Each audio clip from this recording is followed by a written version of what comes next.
In the middle of the town square, two bodies hung upside down, swaying from wooden posts, ropes cinched so tightly around their ankles that blood had started to seep out.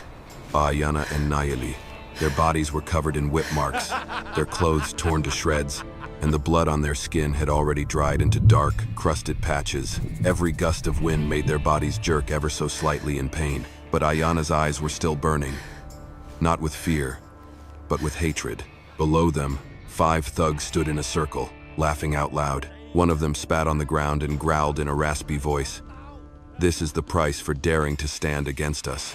Another one raised a bag of silver and shook it in the air. "The ranch. The silver mine.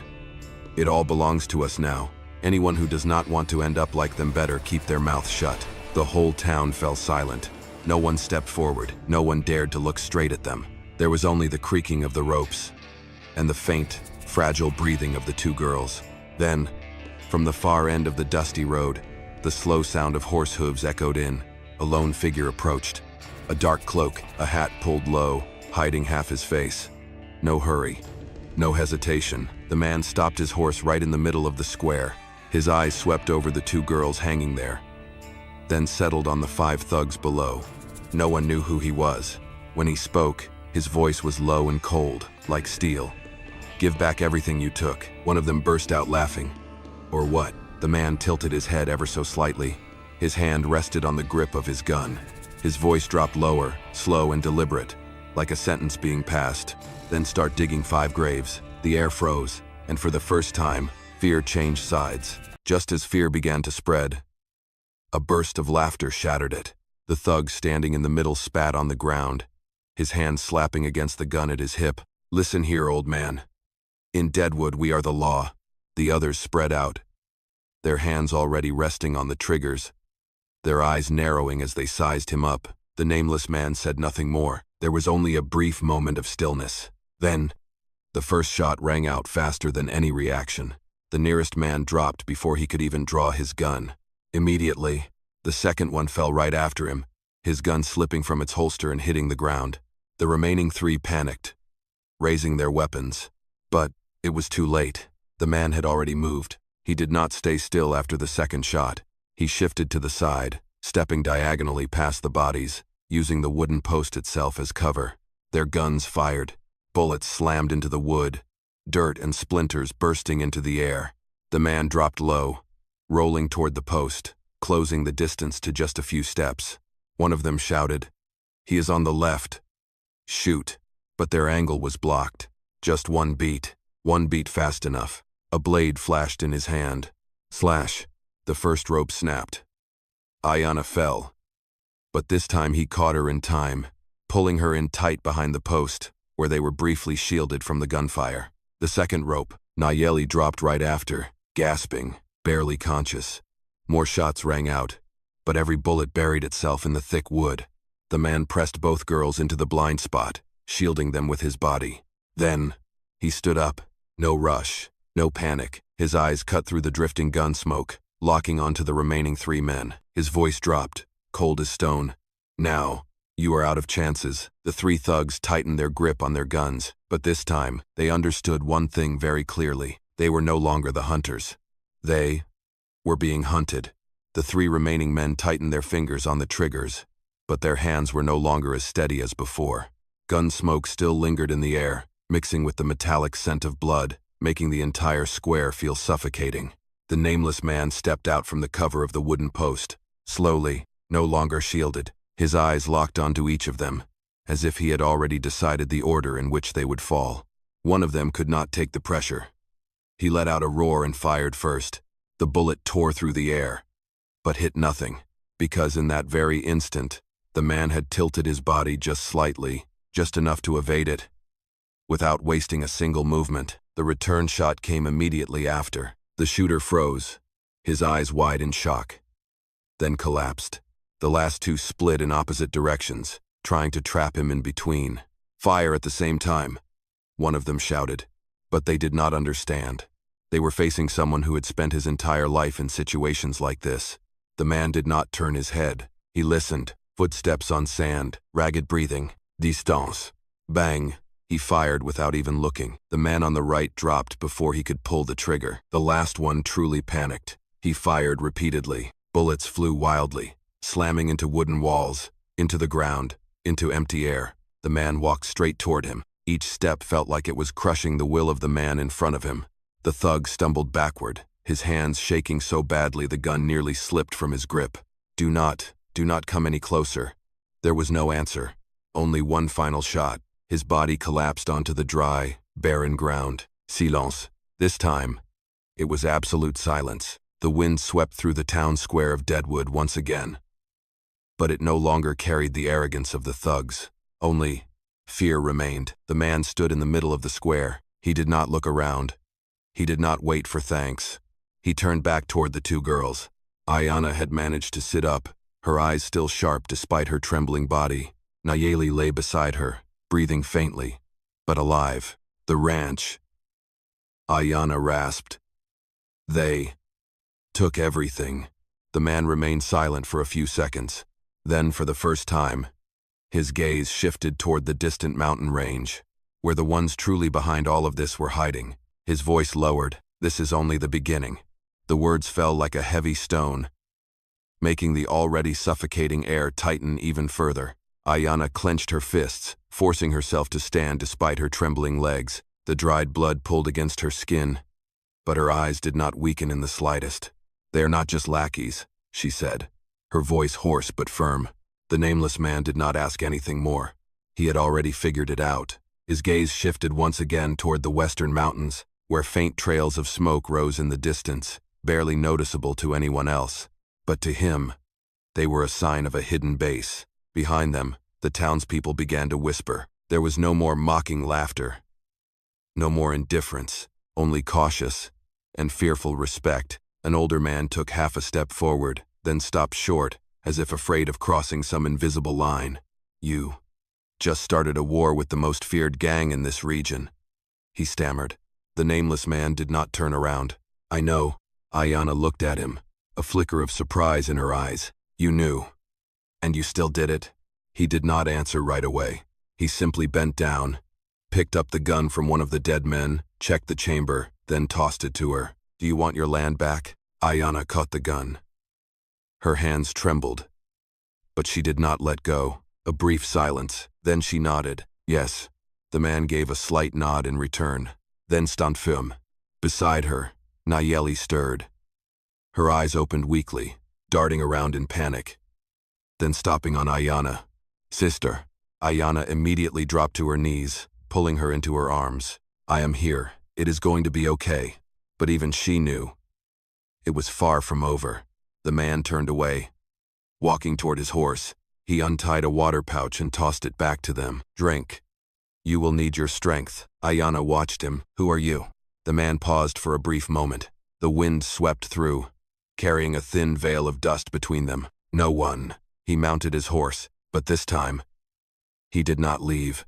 His gaze remained fixed on the distant mountains, where the real battle was waiting. And for the first time, Ayanna understood. This man did not appear just to save them. He appeared to end everything. The nameless man kept his eyes fixed on the western mountains. Thin trails of smoke rose steadily into the sky, not random, but a clear sign of an organized group at work. Behind him, Ayanna helped Nayeli sit against the wooden post. Her younger sister's breathing was still weak, but her eyes were clearer now. "They will not stop," Nayeli whispered. Ayanna gave her hand a gentle squeeze. "I know." The man stepped forward, pulling out a worn, old map and spreading it across the dusty ground. "Look." Ayanna leaned down. With just a glance, she recognized it immediately. "The mine." The man gave a slight nod. "Not just a mine. That is where they are camped." He used his knife to point at a narrow trail running along the mountainside. "They control the main route. But this path, not many people know about it." Ayanna looked up, her gaze sharpening. "You have been tracking them?" A brief silence. "I have seen too many places fall this way." He did not need to say more. She understood. This was not his first time. Ayanna straightened up, even though her body still ached. "When do we move?" The man looked at her. He did not stop her. He did not question her. Then he nodded. "Right now." Ayana turned to Nayeli. You stay. No. Nayeli's voice was weak, but firm. She forced herself up, even as her legs trembled. I am not running anymore. Ayana paused. She looked at her sister for a few seconds, then let out a slow breath. She did not stop her. The man stepped forward, handing Nayeli a small water pouch and a dagger. Take it. He did not tell her to fight. He only said one thing, clear enough. If you are pushed to the edge, do not let them take you alive. Nayeli tightened her grip on the dagger and nodded. The wind began to pick up, carrying dust along the road leading out of the town of Deadwood. The man mounted his horse. Ayana helped Nayeli up behind him. No one said another word, because now, the goal was clear. Not to run, but to take back everything that belonged to them. The narrow trail leading up the mountain was barely wide enough for a single horse to pass. On both sides, sheer rock walls rose sharply, jagged like blades waiting to swallow anyone who made a single mistake. No one spoke, only the sound of hooves and breathing growing heavier with the climb. The nameless man raised his hand, signaling them to stop. Ahead, through a narrow gap in the rocks, a faint glow of fire flickered into view. Their camp. Ayana narrowed her eyes. Shadows moved around the fire. At least 10 men. Armed. Guarded. More than we expected, she whispered. The man did not respond. He observed. Counted. Memorized each position. Then he pointed down the slope to the right, where a narrow path led behind the camp. We circled down. Hit them from the rear. Ayana nodded immediately. No hesitation. Nayeli swallowed hard, but tightened her grip on the dagger. The three of them left the main trail, moving silently along the rocky slope. Every step had to be precise. One slip, and it would be a fatal fall. At last, they reached the back of the camp. Only a few dozen steps away, the man signaled them to stop. He drew his gun. Ayana did the same. Their eyes met in the darkness. No words were needed, but they both understood. There was no turning back. A guard stood with his back to them. The first shot rang out quick, clean, precise. The guard dropped instantly. 1 second later, we are under attack. The entire camp erupted. Gunfire exploded in rapid bursts. The man surged forward, moving like a ghost through the storm of bullets. 2 men dropped before they even understood what was happening. Ayana did not stay behind anymore. She stepped out and pulled the trigger. Her first shot went slightly off, but the second hit straight into the shoulder of a man charging toward her. He went down. Right side. The man barked. Ayana spun. Another man had just emerged from a tent, only to collapse on the spot. Behind them, Nayeli pressed herself against the rock wall, breathing hard. One of the men spotted her and rushed in, a knife in his hand. Panic surged through her, but she did not run. She remembered his words. Do not run. The man charged. Just as he raised the knife, a shot rang out behind him. He froze, then dropped right in front of Nayeli. The man stood there, smoke still curling from the barrel of his gun. Stay put. The battle surged fiercer than ever, but in the middle of that chaos, they were no longer the victims. They were the ones hunting. Gunshots slammed against the rock walls, echoing across the mountainside like endless thunder. Thick smoke filled the air, and flames from the tents began to spread, slowly consuming the entire camp in flickering light. But in the middle of that chaos, a figure stepped forward, slowly, without the slightest hint of urgency. Stop. The voice was low, cold, and commanding enough to make every surviving man freeze on instinct. From the center of the camp, he emerged. Victor Hale. His eyes swept over the scattered bodies of his men, then settled on the nameless man. I was wondering, who would have the nerve to do something like this? The man did not respond. He simply aimed his gun straight at him. Victor Hale let out a faint chuckle. Just you? Against my entire gang? No. This time, the man spoke. 3 of us. Ayana stepped forward, standing shoulder to shoulder with him, even with blood still seeping from her shoulder. Her gaze did not waver. Behind them, Nayeli had also risen to her feet, no longer pressed against the rock wall. Victor Hale looked at them, then burst out laughing. Only 3? He waved his hand. At once, the remaining men emerged from the shadows, surrounding them in a tight circle. At least 7 guns. Knivas. No way out. Ayana tightened her grip on her gun. The man shifted slightly, stepping forward. Stay behind me. But this time, Ayana did not move back. No. Just one word. But it was enough for him to understand. She was no longer someone who needed protection. Victor Hale smirked, then died together. He raised his gun. A shot rang out, but it was not from him. The man had fired first. The final battle erupted. Bullets poured like rain. Ayanna spun, taking down a man charging in from the left. Her breathing was heavy, but her eyes held no fear now. Only determination. At the center of the circle, the man and Victor Hale faced each other. Two gun barrels aimed straight at one another. Neither fired. A moment stretched into eternity. The wind howled, carrying ash between them. Victor Hale curled his lips into a faint grin. "You are no ordinary man," the man replied, his voice as heavy as stone. "It is over." The wind howled across the mountainside, carrying ash and the thick scent of gunpowder. Two gun barrels remained aimed straight at each other. Neither man blinked. Victor Hale curled his lips into a faint smile, his finger tightening on the trigger. Two shots rang out almost at the same time. A single moment, then Victor Hale froze. His eyes widened, as if he could not believe what had just happened. The gun slipped from his hand. He staggered back one step, then collapsed onto the scorched ground. Silence. This time, there were no more gunshots. The remaining men stared at the scene, panic filling their eyes. No orders were needed. They turned and fled into the darkness. The battle was over. The nameless man still stood there. Blood seeped from his shoulder, but he did not fall. He did not tremble. He simply lowered his gun, slowly. Behind him, Ayanna breathed heavily. Her hand still gripped the gun, but her gaze had softened, no longer burning with rage, but something deeper. It was over. Nayeli stepped forward, her hands still shaking, but not from fear this time. "Sister, we are going home."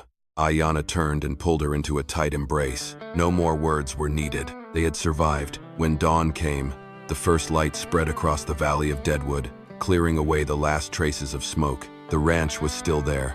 The silver mine was still there. But this time, no one was coming to take them anymore. The townspeople began to gather. No more averted eyes, no more silence, only respect and gratitude. The gang that had spread fear for years was gone. Ayanna stood in the middle of her land. For the first time, she did not have to fight to keep it. She had taken it back. In the distance, the nameless man was already on his horse. As if none of this had ever belonged to him, Ayanna walked toward him. "You are leaving?" He did not turn back. "I do not stay in one place for long." A brief silence. The wind passed through again. Softer now, no longer carrying the scent of blood. Nayeli stepped forward, her voice quiet but clear. "But this place needs you." The man paused. For the first time, he turned his head. His eyes passed over the two sisters, no longer as cold as before. Only a faint trace of hesitation remained. Then he looked out toward the distant fields, where sunlight was slowly spreading. A place that had once been hell. Now, it could become a home. He said nothing. He simply stepped down from his horse and stood there for a long moment. Not because of the invitation, but because for the first time, he had a place to belong. There are people who do not need titles, who do not need to be remembered, yet still choose to stand up when everyone else turns away. They are not strong because of their strength, but because of their choice to protect what is right, even when facing danger. When they see those who are vulnerable, they do not stop to ask whether they should help. They act as if it is the most natural thing in the world. They are the light in the darkest moments, the ones who quietly change the fate of others. And because of them, no matter how harsh this world may be, there is still a place where hope can exist. Not everyone stays until the very end. So if you are still here, I truly appreciate you, and I am grateful for you. I hope you stay healthy and at peace. I love all of you, our dear audience of Wild West storytelling. Type the number 8 if you enjoyed this story. And do not forget to subscribe to the channel so you can catch the next dramatic Wild West stories. This video contains dramatic and emotionally intense scenes inspired by historical frontier life. Some scenes may not be suitable for younger viewers. Viewer discretion is advised. If you are under 18, please watch with parental guidance. This story is fictional and created for storytelling educational purposes. The aim is to evoke the spirit, values, and lessons of the past, not to reflect the reality of today. In modern society, we have laws to protect us, and order and justice are enforced through a clear system. Therefore, each person needs to be aware of and respect the law. live according to standards, and work together to build a more just and civilized society, one where there is no place for violence or injustice to exist.